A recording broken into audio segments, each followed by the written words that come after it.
Number 6 सुने। The formula for measuring the magnitude of earthquake is given by m is equal to log a divided by a nod। इसको क्या पढ़ते हैं? Nod।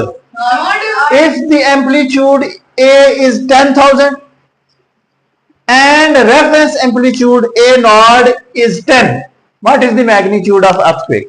कहता है कि अगर जमीन के पास जो ज़लज़ला आता है उसको मालूम करने का फार्मूला आपको पता हो और दोनों वैल्यूज आपको दी हुई, ए भी दिया हुआ है, रेफरेंस वैल्यू दी हुई है, रेफरेंस भी दी हुई है और मैग्नीट्यूड ऑफ ए भी दिया हुआ है, दोनों दिए हुए। तो आपने हमें यह बताना है कि मैग्नीट्यूड क्या बनती है। इधर देखें बोर्ड की तरफ, ये सिंपल सा क्वेश्चन है। Magnitude is equal to log of 10 base 10 sorry A divided by A naught. इस ए की वैल्यू दी हुई है 10,000 और ए नॉट की वैल्यू दी हुई है 10। ए नॉट की वैल्यू कितनी दी हुई है? ये दोनों यहां पे पुट कर दे। लॉग बेस 10 इंटू ए की वैल्यू 10,000 डिवाइडेड बाय 10, दोनों डिवाइड हो रहे हैं, दोनों को काट दें। 10 1 are 10, क्या रह जाएगा? सिर्फ 1000। Log 1000 base 10। 1000 का क्या मतलब है? इसको हम क्या लिख सकते हैं? औजार तो है ही है। इसको हम लिख सकते हैं 10 की पावर 3 लिख सकते हैं ना, अगर फैक्टर बनाए जाए तो। ये लॉ का कानून है, जो पावर होती है वो शुरू में आ जाएगी। तो ये बनेगा हमारे पास m equal to 3 time log 10 base 10। ये वाला 3 शुरू में आ गया, लॉग 10 बेस 10। अब ये प्रॉपर्टी लॉग हमने फार्मूला पढ़ा है, जो नंबर होता है वही बेस हो तो उसकी वैल्यू 1 होती है। 3 इंटू 1, तो इसकी मैग्नीट्यूड कितनी बनेगी? 3 1। ये आंसर आ गया। अब इसको नोट करें। Question number 7। Abdullah invested RS 1 lakh.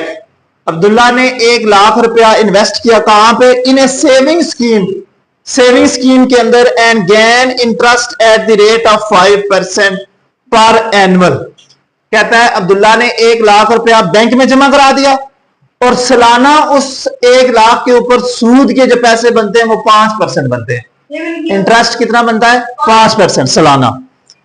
Next, so that the value, total value of this investment after T year is Y rupees. T सालों के बाद इस इन्वेस्ट पे जो पैसे मिलते हैं उसको क्या मिलता है? उसके पैसे Y। कितने पैसे मिलते हैं? Y। This is model by an equation, equation दी हुई है, ये जरा सुने। Y is equal to 1 lakh into 1.05 की power T and T is greater than 0, T positive है। Find how many years the invest will be double. आप जरा क्वेश्चन सुने। अब्दुल्ला ने 1 लाख रुपया बैंक में जमा कराया। क्वेश्चन समझिएगा। 1 लाख रुपया पहली इन्वेस्टमेंट, यहां पे लिख दें सोल्यूशन इसकी। First investment. अब जरा सुने अगली बात। 1 लाख रुपए के ऊपर T टाइम के बाद उसको जो पैसे मिलते हैं वो मिलते हैं Y। कितने मिलते हैं? Y। 1 लाख के ऊपर कितने टाइम के बाद? T time. कितने टाइम के बाद?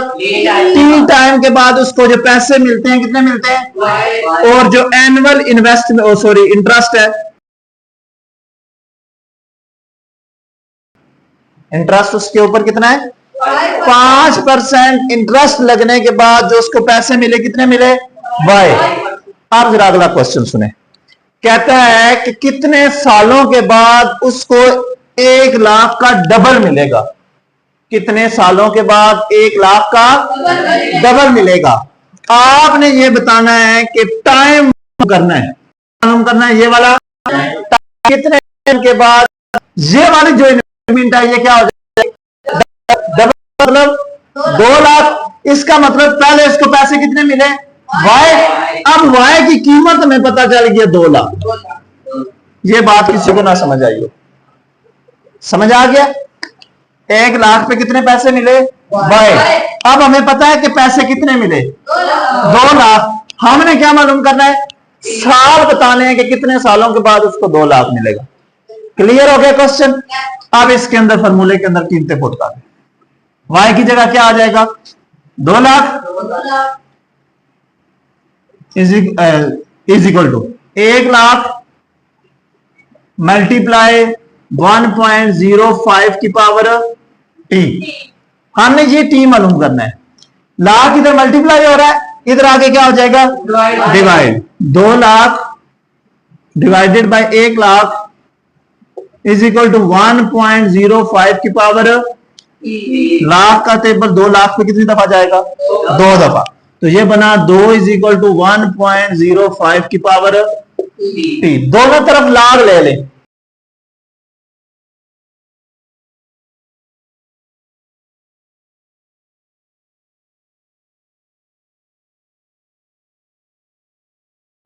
क्या बनेगा? इज इक्वल टू, ये क्या बनेगा? log 1.05 की पावर, log के कानून के मुताबिक ये t क्या हो जाएगा? शुरू में आ जाएगा। तो log 2 is equal to t time log of 1.05। अब आपकी t की वैल्यू निकालनी है, मल्टीप्लाई हो रहा है, आगे क्या होगा? डिवाइड। तो log 2 divided log 1.05 is equal to t। log 2 की वैल्यू देखनी है log टेबल में, यानी कि 20 को 0 कॉलम में देखना है, 20 को किस में देखना है? और 10 को किस में देखना है? 5 के कॉलम में। चेक करेंगे। अब इन दोनों को डिवाइड कर दें।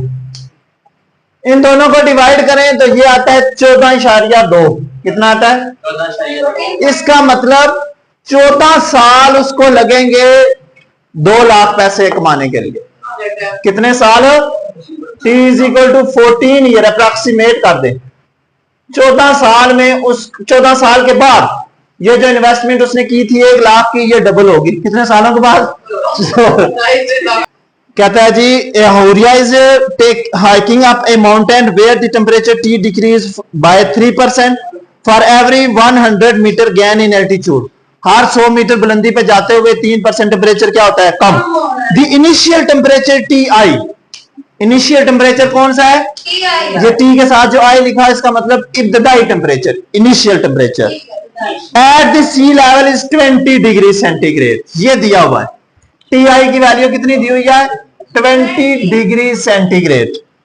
नेक्स्ट, यूजिंग द फार्मूला, ये वाला फार्मूला यूज करें। T is equal to T I multiply 0.97 की power h by 100।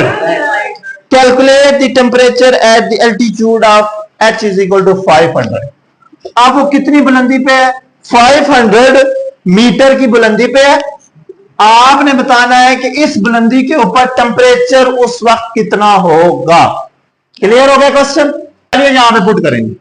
T is equal to T I की जगह क्या आ जाएगा?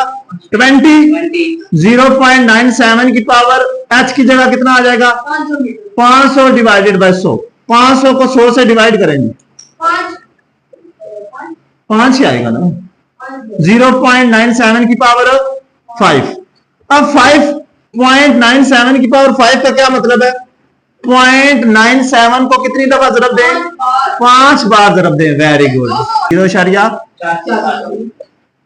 5 दफा मल्टीप्लाई करने के बाद ये रकम आती है। अब इसको किससे मल्टीप्लाई करना है? 20 से।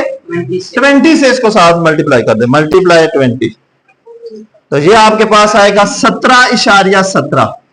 ये टेम्परेचर आया जी। जी खत्म हो गया।